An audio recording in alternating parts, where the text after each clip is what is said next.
ஊர்லேருந்து பார்க்கும்போதெல்லாம் வந்து கொஞ்சம் கற்பனை கலந்தது, ஜனங்களுக்கு கவர்ச்சிகரமாக இருக்கக்கூடியது, இந்த மாதிரி டைப்பில் தான் சினிமாக்கள் அப்படிங்கிறத நானே எல்லாரும் மாதிரி பார்த்து இது பண்ணிட்டு இருந்தேன்.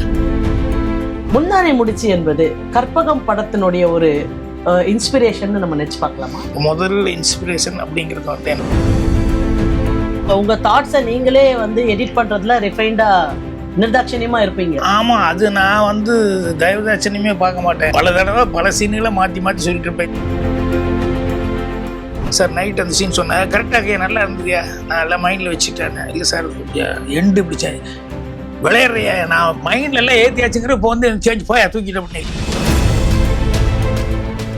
என்னையா அவனை போய் பார்க்குற ஹீரோ அது முடி வெட்டுற மாதிரி எல்லாம் காமிச்சு படம் பார்க்கும்போது ஒரு மாதிரியா இருக்கா அப்படி ராஜன் வர சொல்லுது. டைரக்டர் கூப்பிட்றாருன்னா மறுபடியும் இங்கே வாயா, இங்கேயா வீட்டில் கொண்டாடிட்டு சொன்னேன் வைப்பு என்ன மாமா இது. 26 வருட நம்பிக்கை, லட்சக்கணக்கான சந்தோஷ திருமணங்கள். கல்யாணம்னாலே தமிழ் மேட்ரிமோனி தான். ஆனந்த விகடன் யூடியூப் சேனல் நேயர்களுக்கு எனது அன்பான வணக்கம். இன்னைக்கு நம்ம ஒரு எவர்கிரீன் பர்சனை சந்திக்க போகிறோம். இந்த நேர்முகத்தில் அவரை சந்திக்கிறதுல உங்களை போலவே நானும் ரொம்ப ரொம்ப மகிழ்ச்சியாகவும் ரொம்ப ஆர்வமாகவும் இருக்கேன். இன்னைக்கு நம்மோட இந்த நேர்முகத்திற்கு வந்திருப்பவர் நம்ம எல்லோருடைய மனசுக்கு பக்கத்திலும் இருக்கக்கூடிய இயக்குனர் பாக்கியராஜ் அவர்கள். வணக்கம் சார். உங்களுக்கும் வணக்கம். ஆனந்த விகடன் யூடியூப் வியூவர்ஸ் எல்லாத்துக்கும் என்னுடைய பணிவான வணக்கத்தை தெரிவிச்சுக்கிறேன். உங்களை பட்டிமன்றத்தில் அங்கேயும் இங்கேயும் பார்த்துக்கிட்டு வந்து இது ஒரு வித்தியாசமாக பேட்டி அப்படிங்கிற இந்த முகத்தோடு பார்க்குறது இந்த புதுசாக இந்த நேர்முகம் சீரீஸில் வந்து நான் பேட்டி எடுக்கணும்னு ஆசைப்பட்டவர்களில் உண்மையிலேயே நீங்களும் ஒருத்தர். ஏன்னா என்கிட்ட விகடன்ல கேட்ட போது நம்ம சார் எடுக்கலாம், அவரை வேற ஒரு இடத்துல இருந்து நம்ம அவர்கிட்ட சில கேள்விகள் கேட்கலாம். நிறைய உங்களுடைய நேர்முகங்கள் பார்த்துருக்குறோம். இருந்தாலும் கூட மக்களோட மனசுல இருக்கக்கூடிய சில கேள்வியா இருக்கலாம், சில படைப்பாளிகளோட மனசுல கேள்வியா இருக்கலாம், சினிமாவை ரொம்ப நேசிச்சு ஆழமா பார்க்கக்கூடிய சில பேரோட மனசுல இருக்கக்கூடிய கேள்விகள் எல்லாம் இன்னைக்கு உங்ககிட்ட கேட்டு தெரிஞ்சுக்கணும் அப்படின்ற ஒரு ஆசையில தான் இந்த இன்டர்வியூக்கு வந்திருக்கோம் சார். உங்களுடைய படங்களுக்குன்னு கதை தான் மூலமாக நீங்கள் எப்பவுமே வச்சுருந்துருக்கீங்க. இந்த கதையை தான் மூலமாக வைக்கணும், காட்சிப்படுத்துதல் இல்லைனாக்க வந்து வேற இருக்கக்கூடிய மற்ற ஃபிலிகிரி ஒர்க்ஸை விட அடிப்படையாக கதையை தான் மெயினாக வைக்கணும். மேக்கிங் அப்படின்றத விட what is to be made, எதை செய்ய வேண்டும் அப்படின்றதுல உங்களுடைய கவனம் அதிகமாக இருந்திருக்கு. இந்த தாட் நீங்கள் முதல்ல எப்போ உங்கள் மனசில் வளர்த்துக்கிட்டீங்க? சினிமாங்கிறது வந்து முதல்ல வந்து நான் வேறு மாதிரி சினிமா ஊர்லேருந்து பார்க்கும்போதெல்லாம் வந்து கொஞ்சம் கற்பனை கலந்தது, கொஞ்சம் என்ன ஜனங்களுக்கு கவர்ச்சிகரமாக இருக்கக்கூடியது, இந்த மாதிரி டைப்பில் தான் சினிமாக்கள் அப்படிங்கிறத நானே எல்லாரும் மாதிரி பார்த்து இது பண்ணிட்டு இருந்தேன். அதுக்கப்புறமா சென்னைக்கு வந்து அப்புறம் நிறைய டைரக்டர்ஸ் ஒவ்வொருத்தரும் ஒவ்வொரு விதமாக எல்லாம் செய்கிறதெல்லாம் பார்க்கும்போது தான் இல்லை லைஃப்பில் என்ன இருக்கோ ரியல் லைஃப் அதுதான் சினிமாவாக இருக்குது. இதில் எல்லாரும் எல்லாத்தையும் சந்திச்சிருக்க முடியாது. ஸோ சினிமா அப்படிங்கிறதுல வந்து எல்லாத்துடைய அனுபவங்கள் அதெல்லாம் சேர்ந்து வர்றது.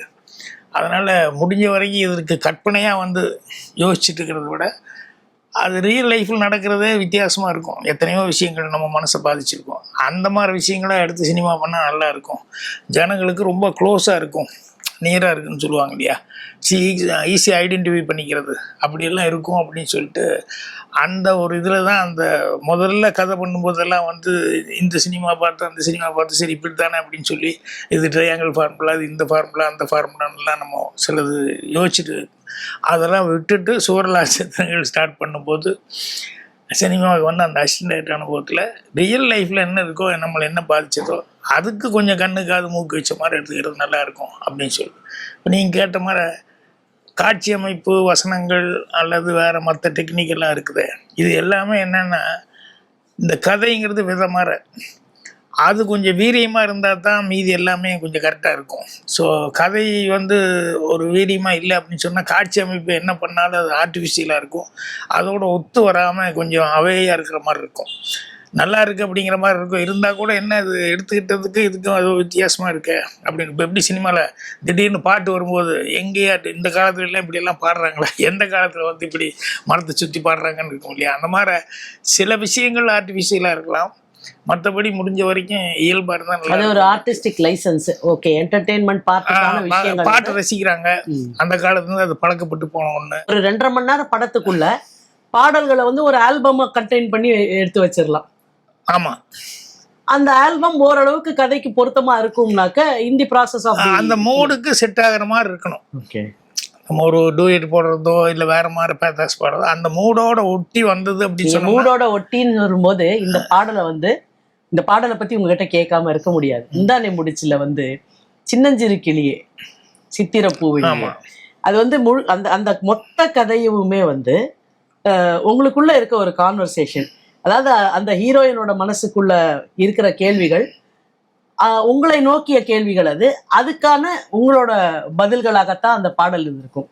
இந்த பாடலை நீங்க வாங்குற போது அந்த பாடல் ஆசிரியரோட உங்களுக்கு ஏற்பட்ட அனுபவத்தை நீங்க அவசியம் இங்க பகிர்ந்துக்கணும்னு நினைக்கிறேன்.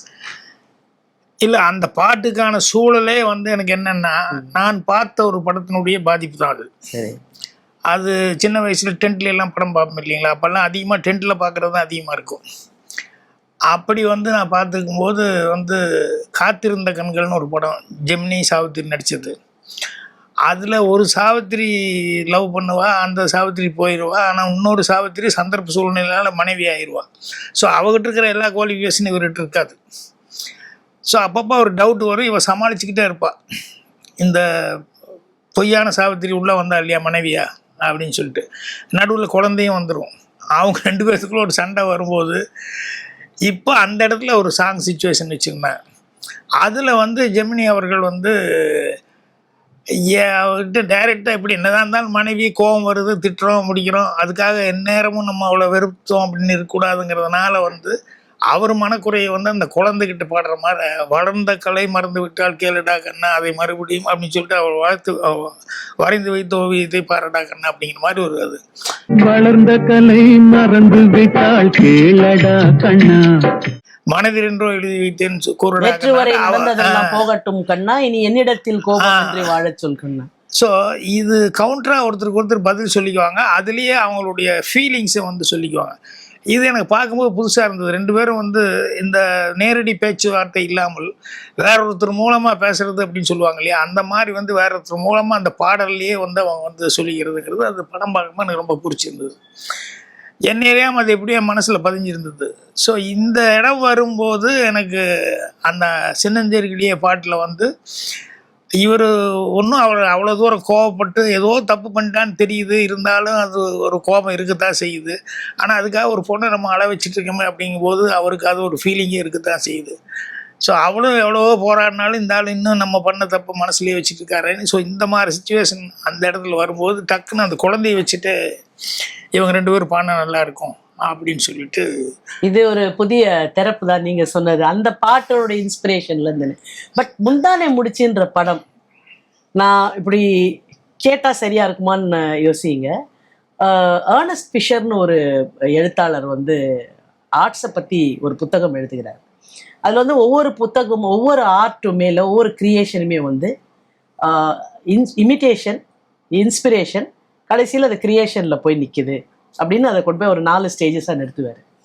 முந்தானை முடிச்சு என்பது கற்பகம் படத்தினுடைய ஒரு இன்ஸ்பிரேஷன் நம்ம நினச்சி பார்க்கலாமா? இல்லைங்க, இது அந்த நேரத்தில் இந்த பிரச்சனை கூட வந்தது, இந்த கற்பகம் வந்தது. ஆனால் அது கற்பகத்துக்கு இதுக்கும் சம்மந்தமே இல்லை. முந்தானை முடிச்சுக்கு எனக்கு முதல் இன்ஸ்பிரேஷன் அப்படிங்கிறது வந்து என்ன அப்படின்னா, என்ன அடுத்த கதை பண்ணலாம் அப்படின்னு சொல்லும்போது எனக்கு சின்ன வயசுல இதே மாதிரி முதல்ல சொன்ன மாதிரி ஒரு பாதிப்பு இருந்தது. என்னென்னா அப்போல்லாம் எம்ஜிஆர் சிவாஜி படங்களுக்கு போகிற மாதிரியே வீட்டில் லேடிஸ் எல்லாம் வந்து எங்கள் அத்தை எங்கள் பாட்டி இவங்கெல்லாம் இருக்காங்களே, ஜெமினி சார் படத்துக்கும் அவங்க ரொம்ப விழுந்தடிச்சிக்கிட்டு போவாங்க. ஸோ அந்த கல்யாண பரிசெல்லாம் அப்படி வந்து அந்தளவு ஓட்டம் ஓடிச்சு, எல்லாருமே அவ்வளோ லைக் பண்ணுவாங்க. ஜெமினி ஃபேன்ஸும் அவளுக்கு லேடிஸ் ஈக்குவலாக இருந்தாங்க. அப்போ அந்த ஜெமினி சார் படம் அவங்க எல்லாம் லைக் பண்ணுறாங்க அப்படின்னு சொல்லிட்டு அவங்களோட போய் தான் சில படங்கள்லாம் பார்த்தேன். எங்கள் அத்தை அவங்களோட போகும்போது ஒரு படம் ரிலீஸ் ஆக போகுது. ஆனால் அந்த போஸ்டரை பார்த்தோன்னே இந்த படம் பொம்பளை பெண்கள் கூட்டம் பயங்கரமாக இருக்க போது, இந்த பெண்களுக்கு ரொம்ப ரொம்ப பிடிச்சு போகும் அப்படின்னு எனக்கே போஸ்டரை பார்த்தோன்னே எனக்கு தோணுச்சு. என்னென்னா அந்த ஆஃப் ஷேவ் தாடி, அதோட ஒரு ஜோல்னா பேக் போட்டு கொஞ்சம் பரட்டத்திலையோட ஒரு சின்ன ஜோல்னா பேக் மாறவங்களுக்கு கையில் ஒரு குழந்தை, ஒரு பையனை ஒரு 8 வயசோ 10 வயசோ இருக்கிற ஒரு பையனை பிடிச்சிட்டு சிவாஜி இவர் ஜெமினி அப்படி நிற்கிற மாதிரி ஒரு போஸ்டர் போட்டிருந்தது. அந்த போஸ்டர் பார்க்கும்போதே அவர் மேலே ஒரு சிம்பதி. அவர் 12 வயசு பையன், ஒரு 10 வயசு 12 வயசில் ஒரு பையன் அப்படின்னு சொல்லும்போது, இது வந்து அவர் அப்படி ஒய்ஃப் இல்லாமல் இப்படி தனியாக ஒரு பையனோடு அவர் நிற்கிறது அப்படிங்கிறது வந்து லேடிஸை வந்து கண்டிப்பாக அட்ராக்ட் பண்ணும். இது வந்து லேடிஸ்க்கு லைக் பண்ணுவாங்க அப்படின்னு சொல்லிட்டு நான் நினச்சேன். அதே மாதிரி அந்த படத்தை நானும் பார்த்தேன். அதை பார்க்கும்போது வந்து அவ்வளோ தூரம் வந்து அந்த கேஆர் விஜயா வந்து லைக் பண்ணுறது, இவர் வந்து அது விலகி போகிறது, அந்த பாட்டு ரொம்ப ஃபெமிலியரான ஒரு பாட்டு. அந்த அம்மா வந்து ஆசைப்படுறாங்கன்னு சொல்லும்போது இவர் அதுக்கான மூடில் இல்லைன்னு சொல்லிட்டு எஸ்பி பால்சோ அவர் கூட நான் இந்த பாட்டு தான் அங்கங்கே இதுக்கு போகும்போதெல்லாம் ப்ராக்டிஸ் பண்ணிட்டு போவேன் அப்படின்னு. நிலவே என்னிடம் நெருங்காது, நீ நினைக்கும் இடத்தில் நான் இல்லை அப்படின்னு சொல்லி, அது அவ்வளோ நல்ல பாட்டு. ஸோ அதெல்லாம் அந்த படத்தினுடைய அது. அடுத்து என்ன கதை பண்ணலாங்கும் போது எனக்கு இந்த போஸ்ட் மைண்டுக்கு வந்தது. சரி.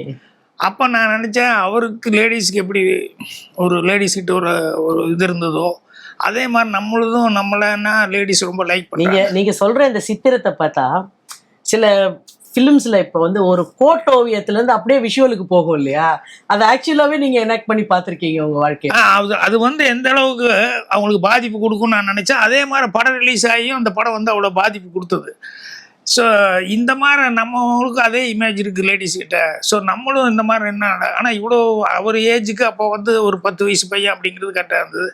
நம்ம அது 10 வயசு பையன் அப்படிங்கிறத விட நம்ம ஏன் வந்து அது ஒரு கை குழந்தையை வச்சுட்டு அப்படி நிற்கிற மாதிரி என்ன கொஞ்சம் வித்தியாசமாக இருக்குமே, லேடிஸுக்கு ஒரு அட்ராக்ஷனாக இருக்கும், ஒரு லைக்னஸ், ஒரு சிம்பத்தி அதெல்லாம் இருக்குமே சொல்லிட்டு நம்ம கை குழந்தை மாதிரி ஒன்று வச்சுருந்தா எப்படி இருக்கும். ஸோ இதை வச்சு ஒரு கதை பண்ணால் நல்லா இருக்குமே அப்படின்னு சொல்லிட்டு அப்படி தான் திங்கிங் முதல்ல ஸ்டார்ட் பண்ணது. அப்போ ஆரம்பித்த கதையும் வேறு. நான் அந்த கதைக்கு வந்து மூலக்கதை அப்படிங்கிறது வந்து இவர் ஒரு எஸ்டேட்டில் வந்து வேலை தேடிட்டு போகிறாரு. போகும்போதே அந்த எஸ்டேட்டுக்கு கையில் குழந்தையோடு போகிறாரு. போனதுக்கப்புறம் வந்து அங்கே அந்த ஹீரோயினாக அந்த எஸ்டேட்டில் செக்ரட்டரி மாதிரி இருக்கா, அவங்க அப்பா தான் ஓனரு. அவள் இன்டர்வியூ பண்ணும்போதெல்லாம் இவர் மேலே ஒரு லைக்னஸ் வருது. அப்புறம் இவர் விலகி போயிட்டுருக்காரு. அந்த முந்தான முடிச்சனுடைய ஒரிஜினல் இது மாதிரியே ஒரு விலகி போயிட்டுருக்காரு. நான் ஒத்துக்க மாட்டேன் அப்படி இப்படின்லாம் சொல்லிட்டுப்பாரு. அது கதை பண்ணிட்டு இன்டர்வல் அப்போ வந்து அந்த பொண்ணு ஃபோர்ஸ் பண்ணி எனக்கு இவர் தான் வேணும், கல்யாணம் பண்ணிக்கணும் அப்படின்னு சொல்லி கல்யாணத்தை பண்ணிடுறாங்க. எங்கள் ஹில் ஸ்டேஷனில் ஒரு எஸ்டேட்டில் வந்து ஒரு மேனேஜராக போகிறாரு. அங்கே வந்து கல்யாணம் நடக்குது. கல்யாணம் முடிஞ்சதுக்கப்புறம் ஃபோட்டோஸ் எல்லாம் எடுத்ததுக்கப்புறம் அங்கே வர்ற ஒரு பிரிஸ்ட் மூலமாக தான் அவங்களுக்கு ஒரு ஷாக் நியூஸ் கிடைக்குது. என்ன அப்படின்னா, இந்த குழந்தை அவர் குழந்தையே இல்லை அப்படின்னு. அந்த வந்த பாதிரியார் அவங்க அப்பா வந்து எனக்கு காலையில் தான் கல்யாணம் ஆச்சு, மாப்பிள்ளை பாருங்கள் பிடிச்சிருக்கா அப்படின்னு சொல்லி ஃபோட்டோலாம் காமிக்கும்போது, ஓ திஸ் ஜென்டில்மேன் அப்படின்னு சொல்லிட்டு I am really proud of him அப்படி இப்படின்னு அவர் ரொம்ப அப்ரிஷியேட் பண்ணி, என்னென்னா ஒரு 3 மாதத்துக்கு முன்னால் தான் என்னுடைய ஆசிரமத்துக்கு வந்தாப்புல வந்து வாழ்க்கையில் ஏதாவது நல்ல விஷயம் ஏதாவது ஒன்று செய்யணும் பார்த்தார். எனக்கு ஏதாவது லைஃப்பில் ஏதாவது ஒன்று நல்லதாக செய்யணும். ஒரு குழந்தைய நான் வந்து அடாப்ட் பண்ணி நான் எடுத்து நான் வளர்க்கலான் இருக்கேன் குழந்தை அப்படின்னு. இந்த வயசில் ஒரு குழந்தைய அடாப்ட் பண்ணிக்கிறேன்னு சொல்லி எடுத்துகிட்டு வந்தாப்புல அப்படின்னு சொல்லி சொன்னோன்னே இவங்களுக்கெல்லாம் பயங்கர ஷாக்கு. ஏன்னா இவர் வந்ததுலேருந்து என்ன சொல்லியிருப்பாருன்னா, அவங்க அம்மாக்கிட்ட எல்லாம் அனுப்ப முடியாது, குழந்தைய விட முடியாது அப்படி இப்படின்னு சொல்லிட்டு, இந்த அம்மா அந்த குழந்தை வந்து 3 மாதம் அவங்க அம்மா வயிற்றில் இருக்கும்போது, 4 மாதம் 6 மாதம் இருக்கும்போது அப்படி இப்படின்னு அந்த பொண்ணு லவ் அவாய்டு பண்ணிட்டு இப்படியே சொல்லிட்டு இருந்திருப்பார். அதாவது இவருக்கு அந்த குழந்தை மேலே அவ்வளோ உயிர், அந்த ஒய்ஃப் மேலே அவ்வளோ உயிருங்கிற மாதிரியே சொல்லிக்கிட்டு, இது அடாப்ட் பண்ண குழந்தை எல்லாமே ஃப்ராடு வேலை இவர் பண்ணியிருக்காரு அப்படின்னு ஒன்றே அவங்க அப்பா துப்பாக்கி எடுத்து துரத்துறாரு. அப்புறம் ஓடுறாரு இவர் தப்பிச்சு. அப்புறம் என்ன காரணம் இது தெரிஞ்சுக்கணுன்னு ஹீரோயினுக்கும் பயங்கர ஷாக்கு, ஏன் இப்படி வந்து போய் சொன்னார் அப்படின்னு. ஸோ இது கதை வந்து எல்லாத்துக்கும் அசிஸ்டண்ட்டுக்கெல்லாம் பிடிச்சிருந்தது. ஏன்னா ஹியூமரில் தான் வரும். அதுக்கப்புறம் நான் அடுத்த நாள் வந்து இல்லைப்பா இது வந்து ஃபால்ஸாக இருக்கிறத விட ரியலாக இருந்தால் இன்னும் நல்லாயிருக்கும். ஒரு குழந்தைய எடுத்துகிட்டு வந்து இவர் ஏமாத்தினார் அப்படின்னு சொல்லுவது பார்த்தா இது ரியலாகவே இருந்தால் நல்லா இருக்குமே. நானே வந்ததுக்கப்புறம் யோசனை பண்ணி இதை அப்படியே வில்லேஜாக மாற்றி ஒரு கை குழந்தையோடு வர்றாரு. உண்மையிலேயே ஒரு ஒய்ஃப் இல்லை, இவர் ஒரு விடோயர், ஒய்ஃப் இறந்துட்டாங்க, அதனால் கை குழந்தையோடு இந்த வில்லேஜுக்கு வந்தார் அப்படின்னு சொல்லி இதே மாதிரி பண்ணிவிட ஆசைப்படுது அப்படின்னு சொல்லிட்டு அதை மாற்றி சொன்னேன் ஒரு 2 டேஸ்க்குள்ளே அசிஸ்டண்ட்டுக்கிட்ட. அப்புறம் தான் எல்லோரும் இது ரொம்ப நல்லா இருக்கு சார். ஒரு படைப்பாளின்ற இடத்துலேருந்து இதை கேட்குறேன். இப்போது ஒரு கதையை திங்க் பண்ணுறீங்க, இப்போ நீங்கள் சொன்னீங்க 2 நாளில் வந்து அது வேண்டாம் ஃபால்ஸா இருக்கு, நம்ம நிஜமாவே வச்சுக்கோங்க. நிஜமா இருந்தா இன்னும் ஆடியன்ஸ்க்கு ரொம்ப அப்ப அந்த இந்த முதல்ல கற்பனை பண்ண ஒரு கதை இருக்கு இல்லையா, அந்த கதையை டம்ப் பண்ணும்போது உங்களுக்கு அது ஈஸியா இருக்கா? இல்லை, இதை விட பெட்டரா ஒன்று பண்ணலாமே அப்படின்னு சொல்லி ஒரு தாட் வந்துட்டாலே, அப்புறம் அதை விட பெட்டரா ஒன்று தாட் வரும்போது இது சுமாராக தான் நமக்கு தெரியும். இதுக்கு இருக்கிற லைஃப் வந்து அதில் இருக்காது அப்படின்னு சொல்லிட்டு. அப்ப அது உங்க தாட்ஸை நீங்களே வந்து எடிட் பண்றதுல ரிஃபைண்டா நிர்தாட்சணியமா இருப்பீங்க. ஆமா, அது நான் வந்து தயவுதாட்சணியமே பார்க்க மாட்டேன். எனக்கு நானே பல தடவை பல சீன்களை மாற்றி மாற்றி சொல்லிட்டு இருப்பேன். இது அசிஸ்டன்ட் டைரக்டர் ஆகிற காலத்துலேருந்து இருக்குது எனக்கு இந்த ஹேபிட். ஒரு டைலாக்ஸ் ஏதாவது எழுதி டைரக்டர் கொடுத்துருவேன், அவர் எல்லாம் மென்டலாக ரெடி ஆயிடுவார். நைட் அப்படியே யோசிச்சுட்டு இருக்கும்போது திடீர்னு எனக்கு இல்லை அந்த இடத்துல இந்த டைலாக் கூட இப்படி இருந்தால் நல்லா இருக்கும் அப்படின்னு சொல்லிட்டு உடனே உட்காந்து கொஞ்சம் மாற்றிடுது. காலையில் அவர் புறப்படும் போது டைரக்டர் போய், சார் நைட் அந்த சீன் சொன்னேன் கரெக்டாக நல்லா இருந்ததுயா, நான் எல்லாம் மைண்டில் வச்சுட்டேன். இல்லை சார் எண்டு பிடிச்சேன் விளையாடுறியா, நான் மைண்டில் எல்லாம் ஏற்றியாச்சுங்கிற இப்போ வந்து சேஞ்ச் போய் தூக்கிட்டு அப்படின்னு. இல்லை சார் அதை விட இது நல்லா இருக்கும், கொஞ்சம் ப்ளீஸ் போகிற வழியில் படிக்கலாம் அப்படி இப்படின்லாம் சொல்லி அவர்கிட்ட, ஏன்னா அவர் ஒன்று மென்டலாக டியூன் ஆகிட்டார் இல்லையா, அது நல்லா இருக்குன்னு ஒரு பிடிச்சி வச்சு. அதுக்கப்புறம் நான் இவ்வளோ ரிக்வஸ்ட் பண்ணதுக்கப்புறம் அப்புறம் வாங்கி அப்புறம் படித்து அப்புறம் நான் அந்த மாதிரி ஏதாவது நடந்த ஒரு சீன் பற்றி சொல்ல முடியுமா சார்? நிறைய இருக்குது, ரயில் அது இது நிறையா இதுகளில் வந்து அந்த மாதிரி வரும். டைலாக் எதாவது மாற்றி கீத்தி சொல்லுவேன், அதுக்கப்புறம் அது நல்லா இருக்குது அப்படின்னு சொல்லிட்டு சேஞ்ச் பண்ணி அது பண்ணிடுவார். அப்போ வந்து உங்களை பொறுத்த வரைக்கும் உன்னை எழுதி முடிச்சு கொடுத்து அந்த அந்த அந்த ஒர்க் ஓவர் அப்படின்றதோட உங்க தாட் ப்ராசஸ் நிற்காதாங்க? இல்லை, இருக்காது. அது கண்டினியூஸா அது அதனுடைய விஷுவல் ஷூட் பண்ணி முடிக்கிற வரைக்குமே கூட நீங்க ரீதிங்கிங் ப்ராசஸ்ல தான் இருப்பீங்க. ஆமாங்க, மைண்ட்ல திரும்ப அதை யோசிச்சுட்டே இருப்பீங்க. ஆமா, இப்போ ரயில் கூட நிறைய இடங்கள் வந்து அப்படி மாறுங்க. இங்கே நாங்கள் திங்க் பண்ணிட்டு ஒன்று ஃபைனலைஸ் பண்ணிட்டு போவோம். அங்கே போனதுக்கப்புறம் வந்து மேட்டுப்பாளையத்தில் நைட்டு சாப்பிட்டு ரயில்வே ட்ராக்கில் அப்படியே அந்த லாட்ஜுக்கு எடுத்து அப்படியே ரயில்வே ட்ராக் மேட்டுப்பாளையத்துலேருந்து தான் நீலகிரிலேருந்து வர்ற அந்த ட்ரெயின் எல்லாம் இது பண்ணிட்டது. அந்த ட்ராக்கில் அப்படியே நைட் நடந்துட்டு இது பண்ணும்போது என்னமோ ஒன்று குறையிற மாதிரி இருக்குது, ஏதோ ஒரு சம்திங் ஏதாவது வித்தியாசமாக நல்லா இருக்கும். பாட்டு கட்டுறவன் ஓகே, இது ஓகே, இதெல்லாம் கரெக்டாக தான் இருக்கு. ஆனால் பட் சம்திங் ஏதாவது ஒன்று பேசப்படுற அளவுக்கு ஜனங்களுக்கு இதாகிற அளவுக்கு ஏதாவது ஒன்று சம்திங் இருந்தால் நல்லா இருக்குமே அப்படின்னா, அது வரைக்கும் பாட்டு கட்டுறவன் அப்படிங்கிற மாதிரி தான் இருந்தது. பாஞ்சாலி வந்தால் இவன் பாட்டு ரசிச்சா அப்படி. அப்போ அங்கே தான் போகும்போது நான் திடீர்னு டைரக்டர்கிட்ட ஒரு ஐயோ டைரக்டர் வர்றது எதிர்பார்க்குறாரு, வித்தியாசமாக ஏதாவது சம்திங் டிஃப்ரெண்ட்டாக நல்லா எதிர்பார்க்குறாரு. அப்போ தான் எனக்கு டக்குன்னு தோணுச்சு, சார் உன்னை வந்து சாதாரணமாக பாட்டு கட்டுற ஆளுங்கிறத விட இந்த பார்பர்ஸு சில நேரங்களில் வந்து அவங்ககிட்ட அந்த பாட்டு கட்டுற நாலேஜு, அரசியல் நாலேஜு இதெல்லாம் நான் வந்து பார்பர் ஷாப்புகளில் அவங்க பேசும்போதெல்லாம் கவனிச்சிருக்கேன். இந்த கேரக்டரை கிராமத்தில் ஒரு பார்பர் சன்னு அப்படின்னு சொல்லி வச்சுட்டா அது வில்லேஜுகளில் அது அவ்வளோ சீக்கிரம் அக்செப்ட் பண்ண மாட்டான். அதுக்கு ஒரு லவ் அப்படிங்கிறத வந்து பயங்கர ஒரு இதாக நினைப்பாங்க. ஆனால் அது அந்த மாதிரி இருந்ததுன்னா கான்ட்ராஸ்டான ஒரு இது அந்த மாதிரி வச்சுக்கிட்டோம்னா ஒரு வித்தியாசம். என்னையா அவனை போய் பார்பர் ஹீரோ அது முடி வெட்டுற மாதிரி எல்லாம் காமிச்சு படம் பார்க்கும்போது ஒரு மாதிரியா இருக்கா அப்படின்னு. சரி, எந்நேரம் அவன் கத்திரி கையுமா கையிலையா சுற்றுற மாதிரி நம்ம வச்சுக்கணும். ஓப்பனிங்க்கு மட்டும் அதை வச்சுக்கிட்டு அவங்க அப்பா முழு நேரம் அந்த தொழில் பண்ணிட்டு இருக்காருன்னு அப்படி வச்சுக்கலாம். அது இவனுக்கு வந்து அதில் இன்ட்ரெஸ்டே இல்லை, பாட்டு கட்டுறது தான் இவனுக்கு ரொம்ப இன்ட்ரெஸ்ட்டு. அதனால் இவன் எந்நேரம் பேனாவும் பேப்பர் எடுத்துக்கிட்டு அங்கங்கே போய் உட்காந்துட்டு பாட்டு எழுதுவான்னு இவனை அப்படி விட்டுறலாம். நம்ம அவங்க அப்பாவை மட்டும் அவர் தொழில் செய்கிறாருன்னு அடிக்கடி காமிச்சிக்கலாம், இவனை ஓப்பனிங்க்கு மட்டும் வச்சுக்கலாமே அப்படின்னு சொன்னதுக்கப்புறம் தான் அவர் சரி அப்படின்னு சொல்லிட்டு சரி. நீங்க அந்த தொழிலை சொன்ன போதுதான் அந்த ஜி சீனிவாசனோட கேரக்டர் கழுத்துல அப்பா ஜி சீனிவாசனே இல்லை, சித்தி தான் இருந்தாங்க, அப்பா இல்லை. அப்பா உடனே என்னன்னா என்னையா பண்ற, அப்புறம் உடனே பேசும்போது தான் டிஸ்கஸ் பண்ணும்போது அப்பாவை வச்சுக்கலாம். அப்பா எங்கேயா, நான் சித்தி தானே நம்ம இருக்கு அப்படின்னா, இல்லை சார் சித்தியை தூக்கிட்டு அப்பான்னு வச்சுக்குவோம். அண்ணன் தங்கச்சி 2 பேர் தான் இருந்தாங்க, அப்பான்னு சொல்லி வச்சுக்கிட்டு அவங்க சொன்னோன்னா சரியா போய் என்னையா திடீர்னு இப்படி சொல்கிறியா, எங்கேயா போய் இது பண்ணுறது. ஆனால் நல்லா இருக்கியா அப்பாவை வச்சுக்கிட்டு இது பண்ணுறதுங்கிறது நல்லா இருக்கு. இவனை எங்கே ஒரு சீன் மட்டும் காமிச்சிட்டு போனால் நல்லா இருக்கும் அப்படின்னா, யார் போய் நடிகர் போய் யார் போய் ஆனால் முக்கியமான கேரக்டர் வேறு இருக்க அப்படி இப்படின்னு எல்லாம் சொல்லி அப்புறம் தான் பாலகுரு தான், அவர் தான் அசோசியேட் டைரக்டர் பாலகுரு சார். அப்புறம் என்ன பாலகுருஜி சொல்கிறேன் அது நல்லா இருக்குது, ஆனால் இப்போ போய் பார்பர் மாதிரி லுக்கில் எங்கே போய் பிடிக்கிறது, யாரை போய் பிடிக்கிறது அப்படிங்கும்போது அப்படியே பாலகுருன்னு யோசனை பண்ணி ஒரு 10 நிமிஷம் டைம் கொடுங்காட்டு அவர் அப்படியே அவர் நாடக காலத்துலேருந்து இருக்கார், எம்ஆர் நாடகம் இருந்து இருக்கார். அதனால் G Srinivasan, Saroja husband G Srinivasan நாடகமெல்லாம் நடிச்சுக்கிட்டு இது பண்ணியிருக்கேன். அந்த லுக்கு வந்து பிராமணன் இருந்தால் கூட கருப்பாக இருப்பார். அதனால் கொஞ்சம் ஹேர் ஸ்டைலை தான் கொஞ்சம் மாற்றி ஈட்டி விட்டோம்னா நீங்கள் நினைக்கிற மாதிரி அந்த லுக்கு வந்துடும். அந்த father versatile artist sir, age கரெக்டாக இருக்கும், நடிப்பார், கன்ஃபார்ம்டாக வந்து நல்லா நடிப்பார். அதனால் நம்பி நம்ம கூப்பிடலாம். ரொம்ப நல்ல பெர்ஃபார்மர். நீங்கள் சொன்னீங்க லுக்ஸை பற்றி. திசை மாறிய பறவைகளில் வந்து டோட்டலாக உஞ்சவருத்தி எடுத்துகிட்டு வர ஒரு பிராமணனாக நடிப்பார். கான்ட்ராஸ்டில் பார்த்தீங்கன்னாக்கா உங்களுக்கு கிழக்க போகும் ரயிலில் இப்படி ஒரு கேரக்டர் பண்ணியிருப்பார். அந்த ரெண்டுத்துக்குமே அவர் ரொம்ப பொருத்தமாக இருக்கக்கூடிய one of the versatile artist. நம்ம நிறைய இந்த மாதிரியான ஆர்டிஸ்ட்டை செலிப்ரேட் பண்ண மறந்துட்டோம். நீங்கள் அவரை சொன்னது ரொம்ப மகிழ்ச்சியாக இருக்கு. அந்த மாதிரி ஒரு வெர்சட்டாலிட்டி இருக்கக்கூடிய ஒரு ஆர்டிஸ்ட் நினச்ச உடனே ஜி சீனிவாசன் ஞாபகத்தில் வந்தார். அது டிசைட் பண்ண உடனே அவருக்கு ரொம்ப ஹோப் ஆகி கதையில் ஒரு இதாகிடுச்சு.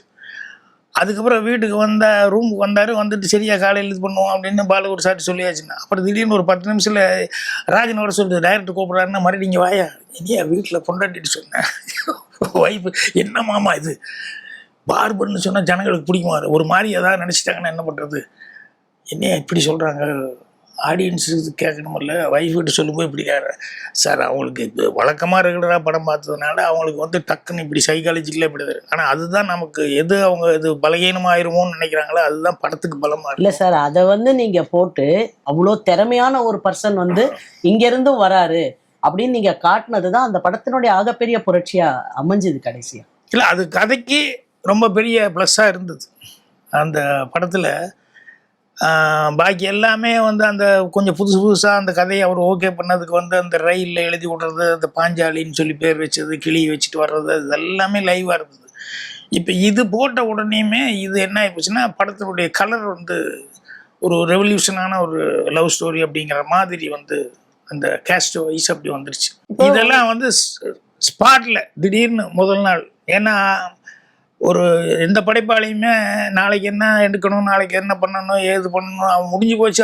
அந்த மாதிரியான லாஸ்ட் மினிட்ல நீங்க சொல்ற ஒரு அசிஸ்டன்ட் டைரக்டர் சொல்றதுக்கு இவ்வளோ இம்பார்ட்டன்ஸ் கொடுக்குற மாதிரியான ஒரு டைரக்டர் உங்களுக்கு அமைஞ்சார் அன்னைக்கு. இல்லை, அவருக்கே அதுதான் வேற ஏதாவது வேணும்னு கேட்டுக்கிட்டு இருந்தார் இல்லையா. ஸோ அவர் மனசுக்குள்ள ஒரு தர்ஸ்ட், ஏதோ ஒரு தாகம் இருந்து, ஒரு சர்ச் இருந்து, வித்தியாசமா ஏதாவது ஒன்று இருக்கணுமேன்னு அந்த ஃபீலிங் அவருக்கு இருந்தது. அது வந்ததுனால ஒரு டிஸாட்டிஸ்ஃபேக்ஷனாக அடுத்த நாள் ஷூட்டிங் பண்ண போகிறோம், இப்படி ஆகிப்போச்சுன்னு அது அவருக்கு அந்த ஒரு இது அவரை போட்டு உறுத்துது. அதனால தான் அது வந்து அந்நேரத்துக்கு கூப்பிட்டுக்கிட்டு வந்து சொல்கிறார். 9 மணிக்கு ரயில்வே ட்ராக் நடக்கும்போது இதை வந்து இப்படி சொல்கிறார். ஏதாவது ஒன்று இருக்கணையா, ஒன்று இல்லாமல் சம்திங் ஏதாவது பேசப்படுற அளவுக்கு ஒரு வித்தியாசமாக இருக்கணுமே. ஏன்னா அவர் வந்து எனக்கு மின்னாள் சீன் படமோ வேறு சதி படமோ இவங்க படமோ இதெல்லாம் எதுவுமே நான் பார்த்தது இல்லை.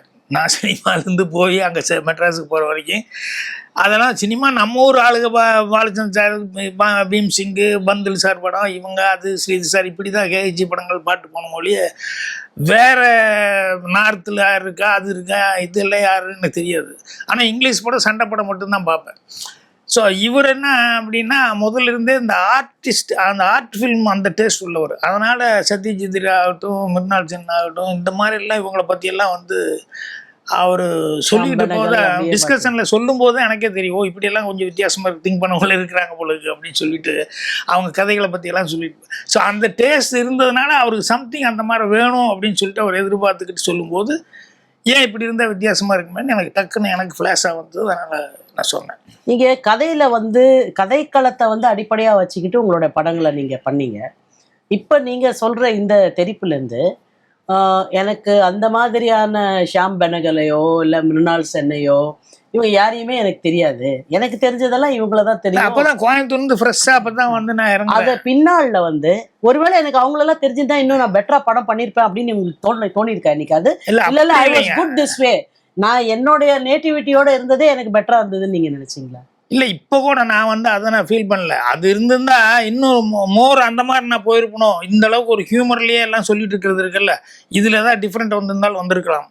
ஆனால் எனக்கு என்னென்னா, எனக்கு என்னுடைய டேஸ்ட்டுங்கிறது இப்படி தான் இருந்தது. எதையாக இருந்தாலும் வந்து அந்த இதா இருக்கணும். ஆர்ட் ஃபில்முக்கு உண்டான கேரக்டர்ஸ் அது இதெல்லாம் ரியலாக இருக்கிறதெல்லாம் இருக்கணும். ஆனால் அதையே ஹியூமராக சொல்லக்கூடாது. சினிமா பார்க்குறது ஒரு என்டர்டெயின்மெண்ட்டாக ஏன் ஜாலியாக சிரிச்சுட்டு பார்க்கக்கூடாது, ஏன் அந்த மாதிரி நம்ம சொல்லுவோமே அப்படின்னு சொல்லிட்டு தான் அவ்வளோ சீரியஸான மேட்டர்களை கூட வந்து நான் வந்து அப்படி சொல்லி ப்ராக்டிஸ் ஆகிட்டேன். பரவலாகவே பார்த்தீங்கன்னாக்க ஏதோ ஒரு நம்பிக்கை, ஒரு ஃபெய்த் அப்படின்றதோட பேஸ் வந்து பல படங்கள்ல இருக்கும். அதாவது ரொம்ப நாளாக ஒரு விஷயத்தை நம்புறது, இது இப்படித்தான் அப்படின்னு நம்புறது, அந்த நம்பிக்கைக்கு மாறா ஒரு விஷயம் பண்ணுறது. இதை வந்து இந்த கான்ட்ராஸ்ட் எப்பவுமே இருந்திருக்கு உங்கள் படத்தில். உதாரணத்துக்கு சொல்லணுன்னாக்க இப்போ முந்தானே முடிச்சு எடுத்துக்கிட்டிங்கனாக்க சித்தின்றவ வந்து சரியாக இருக்க மாட்டா அப்படின்றத அந்த ஃபெய்த்தில் ஆரம்பித்து சித்தின்றவ சரியாக இருப்பா, நம்ம அப்படி வச்சுக்க வேண்டியதில்லைன்றதை முடிக்கிறீங்க. இதுக்கு கான்ட்ராஸ்டாக பார்த்தீங்கன்னாக்க எங்க சின்ன ராசால வந்து சித்தின்றவ தப்பாக இருப்பா அப்படின்னு மற்றவங்களாம் சொல்லும்போது அப்படி கிடையவே கிடையாது நீங்கள் ஆரம்பித்து கடைசியில் வரும்போது அவள் அப்படி தான் இருக்கா, ஆனாலும் என் நம்பிக்கையை நான் மாற்றிக்க மாட்டேன் அப்படின்றது மூலமாக வந்து அந்த நம்பிக்கையை உடைக்கிறதுன்றது. இந்த ஒரு ப்ரூவன் ஆர் பிலீஃப் ஒன்று இருக்கு இல்லையா, அந்த பிலீஃபை உடைச்சி ஒரு விஷயம் பண்ணணும் அப்படின்றத நீங்கள் எங்கே கன்சீவ் பண்ணீங்க? இல்லை, 2 கதையுமே வெவ்வேறு இதுதாங்க. அதனுடைய உள்ள இருக்கிற சாராம்சம் உங்களுக்கு கொஞ்சம் கொஞ்சம் டச் இருக்கிற மாதிரி தெரிஞ்சால் கூட அதில் வந்து அது கேரக்டருடைய கதை. எங்க சின்ராஜா ஒரு அந்த ஓப்பனிங் சீன் பார்த்தாலே உங்களுக்கு தெரியும். அந்த கோயவன் வந்து பானை பண்ற மாதிரியே ஆரம்பிப்பீங்க. அதாவது பையன் குடுன்னு ஓடி வருவான். ஓடி வந்து அவன் ஃப்ரெண்டுகளை வந்து கூப்பிடுவான், லட்டு கொடுப்பான். லட்டு கொடுத்து என்னன்னா இன்னைக்கு எங்கள் அப்பனுக்கு கல்யாணம், எங்கள் ஆத்தா வரப்போகுது அப்படின்பா. அவனுங்களே சிரிப்பானுங்க, ஏன்டா சிரிக்கிறீங்க, அது உங்கள் ஆத்தாலடா சித்தி அப்படின்னு. இவனுக்கு தெரியாது இவங்க அப்பா வந்து என்ன சொல்லிப்பாரு, எனக்கு ஆத்தா இல்லையா ஆத்தியா இல்லையான்னு கேட்கும்போதெல்லாம் அவர் கல்யாணம்னு ஃபிக்ஸ் ஆனோன்னு உங்கள் ஆத்தா வரப்போகுதுடா ரொம்ப நாளாக கேட்டிருந்தேன்னு சொன்னோன்னே இவனுக்கு ஆத்தா அப்படிங்கிறது தான் இவனுடைய ஃபீலிங். ஆனால் அவனுக்கு சித்தின்னு கோவப்பட்டோன்னு இவன் அடிச்சிடுவான். அதுக்கப்புறம் தான் நேராக கல்யாண மண்டபத்தில் வந்து அப்பா முன்னால் இது ஆத்தாலே சித்தியா அப்படின்னு சொல்லும்போது அதை பார்த்துக்கிட்டு தான் சிஆர்எஸ் வந்து பார்த்துட்டு இது கண்ணு இங்கே வா அப்படின்னு சொல்லி கூப்பிட்டு நான் சித்தி இல்லைப்பா ஆத்தா தான் அப்படின்னு சொல்லி. ஸோ இது ஆத்தா தான் அப்படின்னா அவன் ஒரு நம்பிக்கையாக அன்னையிலேருந்து இது பண்ணால் அதுக்கப்புறம் தான் அவங்க வந்து அவனை எப்படி மோல்டு பண்ணுறாங்க. ஏன்னா அவங்க வீட்டுக்குள்ளே வந்தது அவங்களுடைய எய்மு அதெல்லாம் வேறு மாதிரி இருக்குது. ஸோ அந்த பணம் அது இதெல்லாம் இருந்தால் கூட இவன் ஒருத்தன் தான் வாரிசு. ஸோ நம்மளுடைய இதுக்கெல்லாம் வந்து இவன் இடைஞ்சல் இல்லாமல் இருக்கணும் அப்படின்னு இந்த பையனை சின்ன வயசுலேருந்து எப்படி வளர்த்தணும் அப்படி வளர்த்துவோம் அப்படின்னு சொல்லிட்டு அவங்க வேறு மாதிரி வளர்த்துறாங்க. ஸோ அதில் தான் அவங்க வந்து அந்த கேரக்டர் வந்து ஒரிஜினலாக இப்படி மூத்த குடியாக இருந்தால் இளையகுடி இப்படிங்கிறதெல்லாம் சொல்கிறதுங்கிறது அதில்.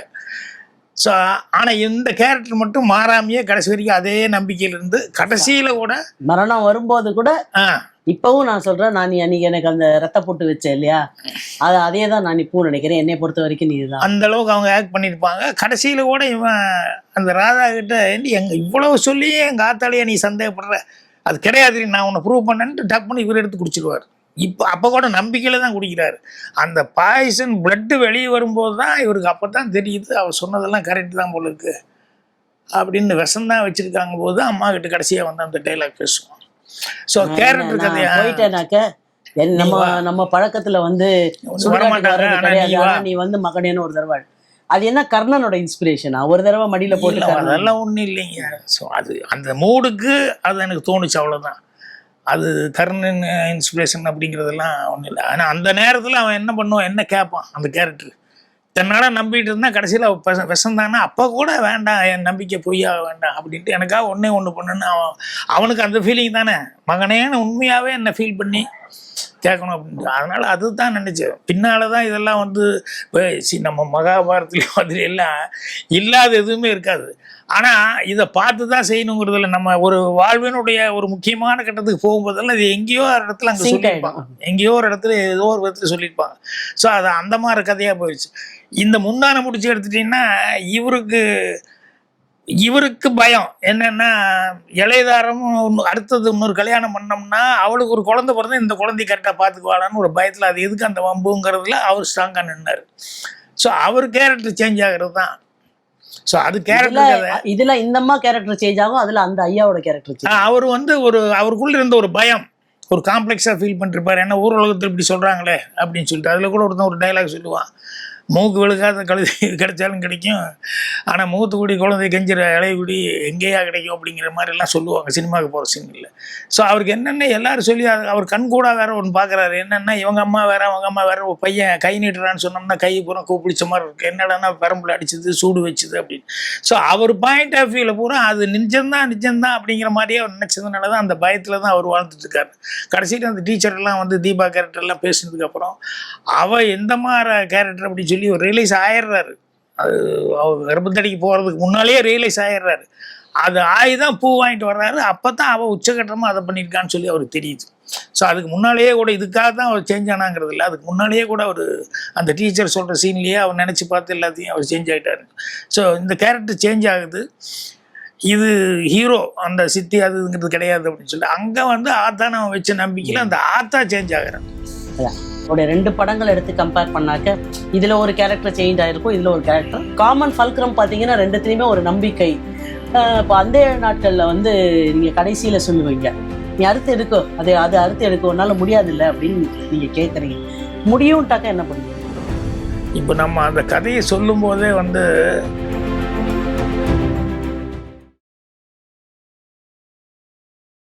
26 வருட நம்பிக்கை, லட்சக்கணக்கான சந்தோஷ திருமணங்கள். கல்யாணம்னாலே தமிழ் மேட்ரிமோனி தான்.